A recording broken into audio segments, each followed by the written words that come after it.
সুউচ্চ কণ্ঠে শুকরিয়া জানাই আলহামদুলিল্লাহ। আমরা কিন্তু মাঠে বসা মুজাহিদিনে আজম মুজাহিদ, আজকে মুজাহিদ কমিটির মাহফিল, সেই হিসাবে মাঠে আমরা যারা বসা ইসলামের মুজাহিদ, মুজাহিদের আওয়াজ এত আসতে হয় না, মুজাহিদের আওয়াজ এত জোরে হয় যে আওয়াজে বেঈমানরা ভয় পায়। মুজাহিদের আওয়াজ এত জোরে হয় যে আওয়াজে বেঈমানরা পরাস্ত হয়। মুজাহিদের আওয়াজ এমন জোরে হয় যে আওয়াজে কাফির বেঈমান অস্ত্র রেখে পালায়। কথা বলেন ঠিক কিনা? সুতরাং চিল্লায় আওয়াজ দেবেন আল্লাহু আকবার, আরো জোরে আল্লাহু আকবার। আজকের মাহফিল যে বুজুর্গের নেতৃত্বে, আজকে মাহফিল যেই বুজুর্গে ওলির নেতৃত্বে, আমরা প্রায় দু একটা কথা না বললে না হয়, আমরা প্রায় শুনতাম যে চরমুনাইওয়ালা নাকি আওয়ামী লীগের সাথে সম্পর্ক। অথচ 5 আগস্টের স্বাধীনতা চরমুনাই হযরতের বরকতে। আরো যদি বলেন যে খেলাফ স্বৈর শাসক তাড়ানোর পিছনে চরমুনাই হযরতের অবদান। 5 আগস্টের আজ থেকে 17 দিন পর্যন্ত ঢাকার মধ্যে বাংলাদেশের বিভিন্ন জায়গায় অঞ্চলে জিহাদ চলতেছে, লড়াই চলতেছে। স্কুল কলেজ ভার্সিটির সবাই রাস্তায়, কোন ফলাফল আসে নাই। 5 আগস্টের যখন চতুর্দিকে কারফিউ জারি, রাস্তায় কেউ নামে না। চরমুনাই হযরতে নারায়ে তাকবীরের আওয়াজ দিয়ে রাস্তায় লাইলা গেছেন, স্বৈরাচার পালায়া গেছে। কথা বলতে কিনা?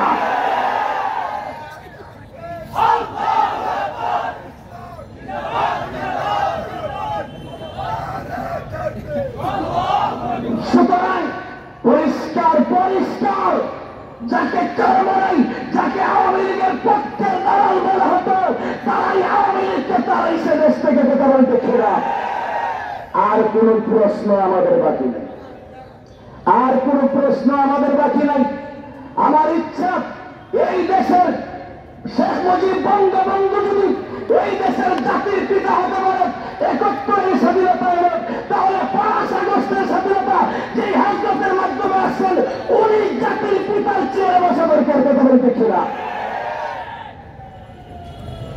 আল্লাহু আকবার। ভাইরা আমার, আল্লাহ পাক এক এক সময় এক এক জমানায় আমাদেরকে এক এক হযরত নিয়ামত হিসাবে দেন। খানকাই নিজাম বিলুপ্ত ছিল, পীর মুরিদি বিলুপ্ত ছিল। আল্লাহু আকবার। চরমুনাই হযরতের মাধ্যমে এই নিজামটা আবার কায়েম হয়েছে, কিয়ামত পর্যন্ত থাকুক। আরো জোরে বলে আমিন, আরো জোরে বলে আমিন, আরো জোরে বলে আমিন।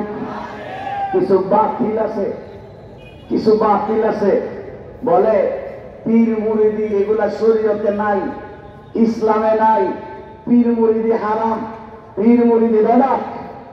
অথচ 26 নম্বর পারার সূরা ফাতাহ আল্লাহ পাক 2 বার পীর মুরিদির কথা বলছেন, বায়াতের কথা বলছেন। ইন্নাল্লাযীনা ইউবাইউনাকা ইন্নামা ইউবাইউনাল্লাহ ইয়াদুল্লাহি ফাওকা আইদিহিম ফামান নাকাসা ফাইন্নামা ইয়ানকুসু আলা নাফসিহি ওয়া মান আওফা বিমা আহাদা আলাইহিল্লাহ ফাসায়ুতিহি আজরান আযীমা। আল্লাহ পাক ডাকতে বলেন, ইন্নাল্লাযীনা ইউবাইউনাকা, ওগো আমার হাবিব মুহাম্মদুর রাসূল, আপনার হাতে হাত দিয়া যারা বায়াত গ্রহণ করে, ইন্নামা ইউবাইউনাল্লাহ, এরা যেন আমি আল্লাহ পাকের হাতে হাত দিয়া বায়াত করেছি। পীর মুরিদি, পীর ফার্সি শব্দ, মুরিদি মূলত আরবি বাংলাতেও ইস্তেমাল হয়, উর্দুতেও ইস্তেমাল হয়, ফার্সিতেও ইস্তেমাল হয়। পীর আর ফার্সি, পীর শব্দ কোরআনে ভাবে বলি, কোরআন ফার্সি ভাষা। আওয়াজ দিয়ে বলেন, আরো জুড়ে বলেন। নাই, পীর মুরিদি ফার্সি, মসজিদ আরবি, মুর্শিদ শব্দ আরবি। আল্লাহু আকবার, মুর্শিদ শব্দ তো কোরআন শরীফে আছে। তো কোরআনে পীর নাই, পীর পাইল কই, খানকা পাইল কই? কোরআনে তো পীর শব্দ নাই। আমি বলি কোরআনে পীর শব্দ না থাকলে যদি ফেলে দেওয়া লাগে, তাহলে কোরআনে নামাজ শব্দ নাই। কথা বলে, নামাজ শব্দ কি কোরআনে আছে? নামাজ শব্দ কোরআনে আছে। তাহলে নামাজ কোরআনে না থাকলে নামাজ বাদ দিয়ে দেন। রোজা তো কোরআনে নাই, রোজা বাদ দিয়ে দেন। মাথুন না দেখি আপনারা। দান দান দান করা কোরআনে নাই, দান করা বাদ দিয়ে দেন। নাই তো বলে না, না নামাজ ফার্সি, ফার্সি শব্দ কোরআনে না থাকলেও তার আরবি শব্দ আছে। উতলু মা উহিয়া ইলাইকা মিনাল কিতাবি ওয়া আকিমিস সালাহ ইন্নাস সালাতা তানহা আনিল ফাহশাই ওয়াল মুনকার ওয়া লাযিকরুল্লাহি আকবার। নামাজ শব্দ নাই, আকিমিস সালাহ। নামাজ ফার্সি, তার আরবি হলো সালাহ। সালাত শব্দ কোরআনে আছে। জুড়ে বলেন দেখি না? তাহলে নামাজ নামাজ শব্দ ফার্সি, কোরআনে না থাকলেও তার আরবি কোরআনে আছে, বাদ দেওয়া যায় না, পালন করা লাগে। রোজা শব্দ ফার্সি, ফার্সি শব্দ কোরআনে নাই, তার আরবি সিয়াম শব্দ আছে, সওম আছে, সুতরাং পালন করা লাগে। পীর মুরিদি ফার্সি, কোরআনে নাই, কিন্তু কোরআনে আরবি শব্দ বায়াত আছে। কথা বলেন দেখি না? সুতরাং বায়াত বাদ দেওয়া যায় না। যারা এতদিন পীর মুরিদিকে শিরকি কুফরি বলতো, বেদাত বলতো, কুফরি কাজ বলতো, তাদেরকে জিজ্ঞাসা করি, আপনারা কি কোরআনকে বিশ্বাস করেন? যদি কোরআন বিশ্বাস করে থাকেন, বায়াত মানতে হবে। বায়াতের বাংলা ফার্সি হলো পীর মুরিদি। কথা বলে দেখি না? বায়াত যদি বলেন অস্বীকার করেন, আপনার তো ইমানই নাই। কথা বলেন দেখি না? পীর মুরিদির আরো শব্দ আছে, তাজকিয়ায়ে নফস, قد أفلح من زكاها وقد خاب من دساها। আরেক জায়গায় আল্লাহ বলেন قد أفلح من تزكى। এই জায়গায় পীর মুরিদি ব্যাখ্যায় দেখেন। আরেক জায়গায় আছে ইব্রাহিম আলাইহিস সালাতু ওয়াস সালাম খানায়ে কাবা বানিয়ে, খানায়ে কাবা নির্মাণ করে ইব্রাহিম খলিলুল্লাহ আলাইহিস সালাতু ওয়াস সালাম খানায়ে কাবা রেডি কইরা আল্লাহর কাছে দোয়া করলেন, রব্বানা ওয়া বা'স ফীহিম রাসূলাম মিন আনফুসিহিম ইয়াতলু আলাইহিম আয়াতিকা ওয়া ইউযাক্কিহিম ওয়া ইউআল্লিমুহুমুল কিতাবা ওয়াল হিকমা ওয়া ইউআল্লিমুহুমুল কিতাবা ওয়াল হিকমাতা ওয়া ইউযাক্কিহিম। আল্লাহ, আমি খানায়ে কাবা তৈরি করলাম, ঘরটা পাকা, এই ঘরের জন্য একজন খাদিম দরকার, খেদমতগার দরকার, ঘর আবাদকারী দরকার। আল্লাহ, আপনার ঘরে খানায়ে কাবা আবাদ করার জন্য এমন একজন রাসূল পাঠিয়ে দেন, যার মাঝে 4টা গুণ থাকবে। 4 গুণ, 4 গুণ। কয় গুণ? দূরে বলেন কয় গুণ? এক গুণ হলো ইউআল্লিমুহুমুল কিতাব, কোরআন শিখাবেন। 2 নম্বর গুণ ওয়াল হিকমা, হাদিস শিখাবেন, সুন্নাত শিখাবেন। 3 নম্বর হলো, প্রথমটা হলো ইয়াতলু আলাইহিম আয়াতিকা, তিলাওয়াত করে শোনাবেন। 2 নম্বর কোরআনের তালিম দিবেন। 3 নম্বর হাদিসের তালিম দিবেন। 4 নম্বর ওয়া ইউযাক্কিহিম, মানে পীর মুরিদি করবেন। মাতুন নবী কি করবেন? পীর মুরিদি। ওয়া ইউযাক্কিহিম সাদা মাটা অর্থ হলো পীর মুরিদি। বায়াত করবেন, বায়াত করবেন, বায়াতের মাধ্যমে ইসলাহ করবেন। কথা বলেন ঠিক কিনা? আরো জোরে বলেন ঠিক কিনা? আর এক জায়গায় আল্লাহ বলেন, লাকাদ মান্নাল্লাহু আলাল মুমিনিনা إذ بعث فيهم رسولا من أنفسهم يتلو عليهم آياته ويزكيهم ويعلمهم الكتاب والحكمة ওই জায়গায় নবীদের চারটা গুণ বলছেন, চারটা কোয়ালিটি বলছেন, এর মাঝে একটা বলছেন পীর মুরিদ ইবাদত। আমি আপনাদের সম্মুখে চারটা জায়গা বললাম, প্রায় 5-6টা জায়গা বললাম যেই জায়গায় পীর মুরিদের কথা আছে। সুতরাং পীর মুরিদিকে অস্বীকার করা মানে কোরআনের 6টা আয়াত অস্বীকার করা। আয়াত অস্বীকার করলে ঈমান থাকেনি। আরো জোরে বলেন, আরো জোরে বলেন, আরো জোরে বলেন। আহা, এই যারা আমাদেরকে পীর মুরিদ থেকে দূরে সরায়, ওলিদের খানকাত থেকে দূরে সরায়, খোদার কসম করে বলি এরা মুসলমানদের কেউ নয়, এই আমেরিকা ইসরায়েলের চোরেরা চোর, কোন সন্দেহ নাই। গত জুমায় আমি আমার মসজিদে আলোচনা করছি তালাক সম্পর্কে। তালাক, কেউ যদি কোনো পুরুষে তার স্ত্রীকে 3 তালাক দেয়, 3 তালাক দিলে তালাকে মুগাল্লাজা, এরপরে আর স্ত্রী থাকে না, স্বামী স্ত্রী একসাথে থাকবার অধিকার নাই। এখন স্বামী স্ত্রীকে 3 তালাক দেওয়ার পরে স্ত্রীকে আবার যদি আনতে চায় তাহলে আরেক জায়গায় বিবাহ দিয়া পরে আনতে হয়। আমার কথা বুঝেন নাই? এটাকে আমাদের গ্রাম্য ভাষায় কয় হিল্লা। কি কয়? হিল্লা বিবাহ। হিল্লা বিবাহ। বউরে 3 তালাক দিলে তালাক প্রাপ্ত স্ত্রীকে আবার ঘুরাইয়া স্বামীর ঘরে আনতে হলে মাঝে আরেক পুরুষের কাছে বিবাহ দিয়া সেই পুরুষ তালাক দিলে আবার প্রথম স্বামী আনতে পারবে। এই যে মাঝে আরেক জায়গায় বিয়ে দিল, এটারে আমরা গ্রামে কি করি? হিল্লা বিয়া। কুরআনও আছে, আছে আছে আছে।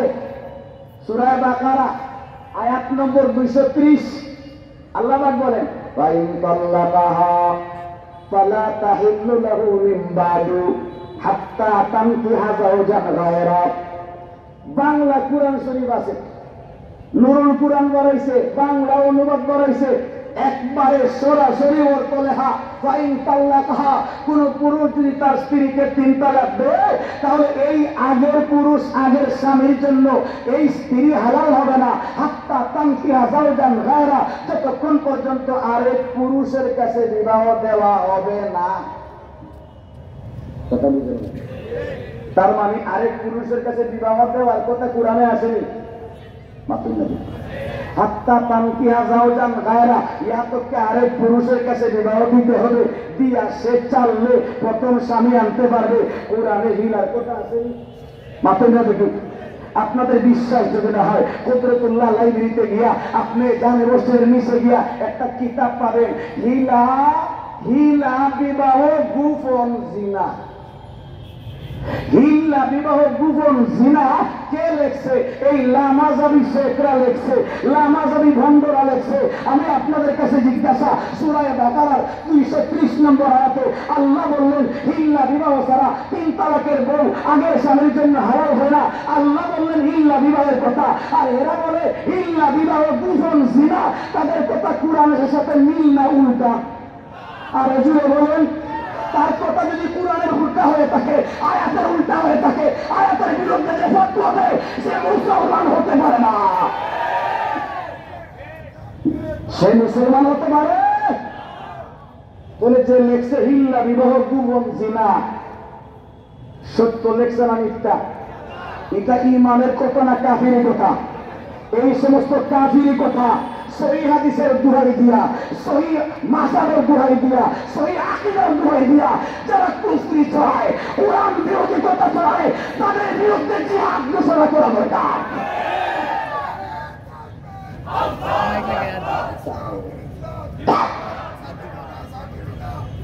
ভাইরা আমার খেয়াল করে শুনুন, এরকম হাজার হাজার বিষয় আছে। আমি সময় হাতে কম দিককে আজকে আয়াতে ঢুকতেছি না, সময় হাতে কম, ঘন্টাখানিক সময় থাকলে আয়াতে ঢুকতাম। আমি আগামাতা পাবো না, এই জন্য ঢুকছি না। খেয়াল করে শুনেন, আমাদেরকে শিখায় সহিহ হাদিস। আমি 2-1টা মাসলা দেখাই দিই আপনাদেরকে। নামাজের মাঝে আমরা হাত যে উঠাই, হাত আমরা মাযহাব মানি, কোন ইমাম মানি? জুড়ে বলেন কোন ইমাম? কোন ইমাম? তার মানে রসুলরে বাদ দিয়া নি, আল্লাহ বাদ দিয়া না। আমাদেরকে প্রশ্ন করে আইসা তুই রসুল মানুষ না আবু হানিফা মানুষ, তুই আল্লাহ মানুষ না আবু হানিফা মানুষ, তখন সরল মনা মুসলমানে সচরাচর উত্তর দিয়া দিবে যে না, আমি আবু হানিফা কি আল্লাহ মানি, আবু হানিফা কি নবী মানি। কথা ঠিক, কথা ঠিক। এখন যে প্রশ্ন করলো তুমি ইমাম মানো না আবু হানিফা মানো না রসুল মানো, আমি তো উত্তর দেই রসুল মানি। তাকে যদি জিজ্ঞাসা করা হয়, তাকে যদি জিজ্ঞাসা করা হয় তুমি রসুল মানো না আল্লাহ মানো, রসুল মানো না আল্লাহ মানো, তখন তো ইমানদার বলবে আল্লাহ মানি। আসলে কথা সঠিক না। আমি রসুলও মানি আল্লাহও মানি, আমি রসুলও মানি আল্লাহও মানি। তার মানি কেমনে? বলে রসুলের ব্যাখ্যায় আল্লাহ মানি।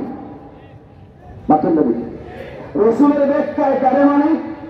ঠিক একই উত্তর। আপনি রসুল মানেন না আবু হানিফা মানেন? বলে আমি আল্লাহও মানি, রসুলও মানি, আবু হানিফা মানি। আল্লাহর ব্যাখ্যা রসুলের ব্যাখ্যায় আল্লাহ মানি, আবু হানিফার ব্যাখ্যায় রসুল মানি। জোরে বলেন ঠিক কিনা? জোরে বলেন ঠিক কিনা? আপনি সিলেট কোর্টের মধ্যে গেছেন, কোর্টের জজে যে রায় দিছে আপনার মানা লাগে না? মাতুন না দেখি। এখন যদি কেউ প্রশ্ন করে আপনি সিলেটের জজ মানেন না রাষ্ট্রপতি মানেন, আপনি বলবেন রাষ্ট্রপতিরে মানি জজের ব্যাখ্যা। কথা বলেন, রাষ্ট্রপতিকে মানি জজের ব্যাখ্যা। ঠিক একইভাবে আমরা আবু হানিফাকে মানি আর রসুলকে মানি আবু হানিফার ব্যাখ্যায়। কথা বলেন ঠিক কিনা? আল্লাহ রসুলকে বাদ দিয়া আল্লাহর চিন্তা করা যায় না। আর আবু হানিফাকে বাদ দিয়া ইমাম আবু হানিফার মাযহাব অর্থাৎ দ্বীনের উপর চলা চিন্তা করা যায় না। কথা বলেন ঠিক কিনা? সুতরাং খেয়াল করে শুনেন, আমরা আবু হানিফারে মানি, রসুলরেও মানি, আল্লাহরেও মানি। আবু হানিফারে মানার অর্থ রসুল বাদ না, আল্লাহ বাদ না। যেভাবে রসুল মানার অর্থ আল্লাহ বাদ না, ঠিক একইভাবে আবু হানিফা মানার অর্থ রসুল বাদ না। আল্লাহ আর রসুলের মানে কুরআন আর হাদিসকে আমরা আবু হানিফার ব্যাখ্যায় মানি। আমরা আবু হানিফার ব্যাখ্যায় হাদিস কুরআন মাইনা লাভ না লস একটা দৃষ্টান্ত দেই। হাদিসের মধ্যে আছে নামাজের মাঝে আমরা প্রথমে হাত উঠাইতাম।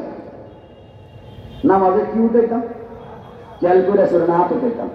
এই ব্যাপারে 4টা হাদিস নবীজির জবান থেকে বর্ণিত। কয়টা হাদিস? জোরে বলেন কয়টা? আরো জোরে বলেন কয়টা? দেখেন এক একটা করে বুঝেন। এক হাদিসে বলে সিনা বরাবর, হিজা মানকিব হিজা সাদরিহি, হাত উঠাবে সিনা বরাবর। আরেক হাদিসে কয় হিজা আল মানকিবাইন, কাঁধ বরাবর। আরেক হাদিসে বলে তোমার আঙ্গুল আন ইয়ারফা ইবহামাহু আন ইয়ারফা আসাবিয়াহু সাহমাতা উজনাইহি। সাহমা মানে নরম, কানের নরম জায়গা পর্যন্ত আঙ্গুল। আরেক হাদিসে কয় কানের উপর ভাগ আলা উজনাই, কানের উপর ভাগ পর্যন্ত আঙ্গুল। খেয়াল করে শুনেন। কাদের হাদিসের মাঝে আছে হাত, সিনার হাদিসে আছে হাত। হাত উঠাইবা সিনা পর্যন্ত, হাত উঠাইবা কাঁধ পর্যন্ত।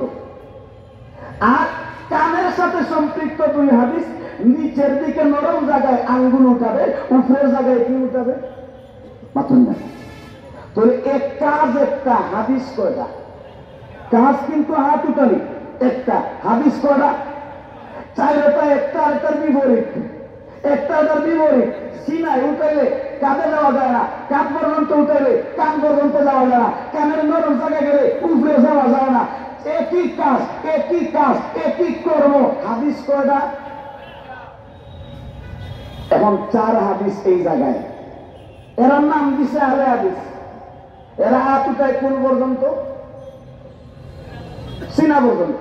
সিনা পর্যন্ত হাত উঠাইলে হাদিস কয়টা মানছে? বাদ দিছে কয়টা? 3টা বাদ দিছে। একটা মানছে, 3টা বাদ দিছে। আমাদের আবু হানিফার ব্যাখ্যায় আমরা রসুল মানি, আল্লাহ মানি। আবু হানিফা ব্যাখ্যা দিছেন এক কাজ করো, কানের হাতের বৃদ্ধ আঙ্গুল কানের নরম জায়গা পর্যন্ত নিলে একসাথে 4 হাদিস আমল। একসাথে কয় হাদিস? দেখেন কানের নরম জায়গা পর্যন্ত হাত উঠে দেখেন।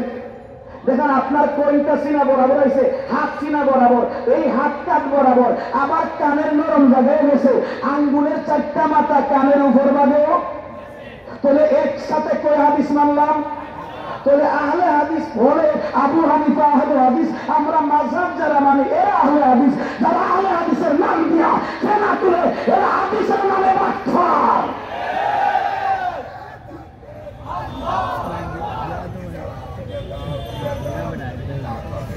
ভাই আমার ক্যালকুলেশন এইরকম 100টা প্রমাণ আছে। আমরা আবু হানিফারে মানলে নবীর হাদিস বেশি মানা হয়, আবু হানিফারে মানলে আয়াত বেশি মানা হয়, আবু হানিফারে মানলে একসাথে পুরো ইসলাম মানা হয়, আর সহিহ হাদিস মানলে নবীর 10টা হাদিসকে ফেলে দিতে হয়। জোরে বলেন ঠিক না? আরো জোরে বলেন ঠিক না? মনে করেন আমরা হাত বাঁধবো, হাত, এরা হাত বাঁধবে কোথায়? জুড়ে বলেন, জুড়ে বলেন। বুকে হাত বাঁধবে। আল্লাহু আকবার। এদের মহিলারাও বুকে, পুরুষরাও। আল্লাহ কেমনে যে বুঝাইতাম, বুক হাত বান্ধার ব্যাপারে 2 রকম হাদিস আছে। হযরত আলী রাদিয়াল্লাহু তাআলা আনহু, ওয়াইল ইবনে হুজার, বড় বড় এরা হাদিস বিশারদ, উনাদের মতে, উনাদের বর্ণিত হাদিস হলো হাত বাঁধবো নাভি, নাভির নিচে। হাত বাঁধবো কোথায়? নাভির নিচে। হযরতে আব্দুল্লাহ ইবনে ওমর, আব্দুল্লাহ ইবনে ওমরের বর্ণনায় হাত বাঁধবো কোথায়? বুকে। হাত বাঁধবো কোথায়? হাত বাঁধবো বুকে, বুকে। তাহলে হাত বাঁধার ব্যাপারে হাদিস কয়টা? জুড়ে বলেন কয়টা? 2টা হাদিস। এদের মহিলারাও বুকে হাত বাঁধে, পুরুষরাও বুকে হাত বাঁধে। আবু হানিফা বললেন একসাথে এক নামাজে বুকেও হাত বাঁধা যায় না, নাভির নিচে হাত বাঁধা যায় না। তাহলে পুরুষরা হাত বাঁধো নাভির নিচে, মহিলারা হাত বাঁধো বুকের উপরে। তোর নবীর হাদিসের উপরে আমল হয়েছে কি? নাভির নিচের হাদিস পুরুষরা আমল করে, বুকের হাদিস মহিলারা। তাহলে 2 হাদিসের উপর আমল হয়েছে নি? এরা মহিলারাও বুকে, পুরুষরাও বুকে। এখন বুঝেন আবু হানিফা রাহমাতুল্লাহ আলাইহি 2 হাদিস আমল করার জন্য পুরুষরা দিচ্ছেন নাভির নিচে, মহিলারা দিচ্ছেন বুকে। প্রশ্ন আসতে পারে আমলটা উল্টাইয়া দিলেও তো হয়। নিয়ম তো 2 হাদিস আমল করা। মহিলা নাভির নিচে বান্ধব না আর পুরুষে বুকে বান্ধব না, সমস্যা কি? বলে এরকম উল্টাইলে বেশ লাগে। মহিলা যদি নাভির নিচে বাঁধলে কাপড় সাফ করবো, বুকের একটা বিশেষ অঙ্গ বেশি প্রকাশ পাইব, পর্দার খেলা হবে। মাত্র নবী পুরুষের কি রকম বুকের অংশ প্রকাশ পায়? পুরুষের তো বুকের অংশ নাই, এর লাগে পুরুষ নাভির নিচে হাত বাঁধলে সমস্যা নাই। মহিলারা বুকে দেওয়া হয়েছে কেন? ভুবন অঙ্গটা ডাক্তার রাখবার জন্য। তোরা মহিলারা বুকে হাত বাঁধ। আমার তো সন্দেহ লাগে পুরুষ যারা বুকে হাত বাঁধে এরাও বুকে কোনো সমস্যা কিনা। মাত্র তারা আরো জুড়ে বলেন, আরো জুড়ে বলেন, আরো জুড়ে বলেন। আজিম কারবার, আজিম কারবার। তাহলে আমরা 2 হাদিস মানছি, মহিলারা দিয়া বুকের হাদিস, পুরুষরা দিয়া নাভির নিচের হাদিস। এরা মহিলারাও বুকে, পুরুষরাও বুকে, তাহলে নাভির নিচের হাদিস মানছে। জুড়ে বলেন। তাহলে হাদিস এরা মানছে না আবু হানিফা মানছে? আবু হানিফা হাদিস বেশি মানছেন। কথা বলেন ঠিক না? রাত্রে ঘুমাইবার সময় এক হাদিসে আছে মাথার নিচে ডান করতে আমরা ঘুমাই। রাত্রে ঘুমাইতে সময় ডান করতে আমরা ঘুমাই। এক হাদিসে আছে মাথার নিচে, মাথার নিচে হাত থাকতো। আরেক হাদিসে আছে গালের নিচে, মাথার নিচে, গালের নিচে হাত থাকতো। আবু হানিফা রাহমাতুল্লাহ আলাইহি শিখাইছেন, আবু হানিফা রাহমাতুল্লাহ আলাইহি শিখাইছেন এক কাজ করো, 4 আঙ্গুল দিয়া দাও মাথার নিচে, তালু দিয়া দাও গালের নিচে। সুবহানাল্লাহ, সুবহানাল্লাহ বলেন। আবু হানিফার মান্না লাভ না লস, লাভ না লস, লাভ না লস। আমরা আমিন বলি, আমিন, আমিন বলি না? নামাজের ভিতরে কি বলি? নামাজের ভিতরে আমরা বলি আস্তে, এরা বলে, আমরা বলি আস্তে, এরা বলে জুরে, জুরে। ও এ জুরে না, অনেক মসজিদে দেখি বোঝা যায় এ কাফিরের বিরুদ্ধে স্লোগান আমিন। কথা বলেন ঠিক না? কাফিরের বিরুদ্ধে বোঝা যায় স্লোগান দিছে আল্লাহু আকবার। খেয়াল করে শুনেন দোস্ত, আমরা আমিন বলি। আমিনের ব্যাপারে হাদিস কয় জাত? জুরে বলেন কয় জাত? 2 জাত হাদিস। আস্তে বলো রাফা খাফাদা বিহি সাউতাহু, খাফাদা বিহি সাউতাহু। আস্তে বলো আমিন, রাফা বিহি সাউতাহু। জুরে বলো আমিন। আমিন আস্তে বলার হাদিসও আছে, জুরে বলারও, জুরে বলেন জুরে বলারও হাদিস আছে। আবু হানিফা রাহমাতুল্লাহ আলাইহি এরা আমিন জুরে বলে। কেন বলে? কেন বলে? তো জুরে বললে জুরে বলার হাদিস আমল হয়েছে। এখন আমরা আসতে বলি, আমরা যে আসতে বলি, আমরা সমাজে যেভাবে আসতে বলি এইভাবে আসতে বলার জন্য আবু হানিফা শিখেছেন না। দেখেন 3টা তরিকা আছে আমিন বলার। একটা আমি বললাম, শুনছেন? আপনারা শুনছেন? শুনছেন? শুনছেন? আমিন শুনছেন? কয় তরিকা বলেন? বলেন। একটা হলো আওয়াজ শোনা গেছে না, আরেকটা আসতে হলো আওয়াজ শোনা গেছে, আরেকটা চিল্লায়া। আবু হানিফা রাহমাতুল্লাহ আলাইহি শিখাইছেন একবারে আস্তেরটাও না, একবারে জোরেরটাও না, মাঝেরটা মারবে। দুইও হাদিসের উপর আমল। সুবহানাল্লাহ। কেমনে? এটা আস্তের থেকে জোরে হয়েছে। কথা বলেন। আস্তের থেকে জোরে, জোরের হাদিসের উপর আমল হয়েছে। চিল্লানোর থেকে আস্তে হয়েছে, আস্তের হাদিসের উপর আমল হয়েছে। জোরে বলেন ঠিক খেলা। কথা বুঝেন নাই মনে হয়? কথা বুঝেন নাই? আস্তের থেকে জোরের থেকে তাহলে দুই হাদিসের উপর, তাহলে হাদিস কে মানলো? হাদিস বেশি কে মানলো? আবার অনেকে হাদিস বেশি মানছেন, এরা আহলে হাদিস। হাদিসে আহলে হাদিস মানে আহলে হাদিসের অর্থ হলো হাদিস বেশি মানে, হাদিস বেশি মানে। এই যে কয়েকটা মাসলা কইলাম, এরা হাদিস বেশি মানলো না আবু হানিফা বেশি মানছেন? তাহলে আহলে হাদিস কে হবে? আবু হানিফা আহলে হাদিস হবে। এদের নাম আহলে হাদিস হতে পারে? হতে পারে। আমাদের শেখ আল্লামা আহমদ শফি হাফিজাহুল্লাহ হেফাজতের আমির ছিলেন, আল্লাহর ওলি। উনি বলতেন এরা আহলে হাদিস না, এরা আহারে হাদিস। আহারে হাদিস মানে বাচ্চা মারা গেলে মায় কয় আহারে বাচ্চা, মানে বাচ্চা শেষ। আহারে হাদিস মানে হাদিস শেষ। জুড়ে বলেন ঠিক না? আরো জুড়ে বলেন ঠিক না? আরো জোরে বলেন ঠিক না? তবে সহিহ হাদিসের সাইনবোর্ড, সহিহ হাদিসের সাইনবোর্ড আহলে হাদিসের ভিতরে বেজাল আছে না নাই? ভিতরে বেজাল আছে না নাই? ভিতরে বেজাল আছে না নাই?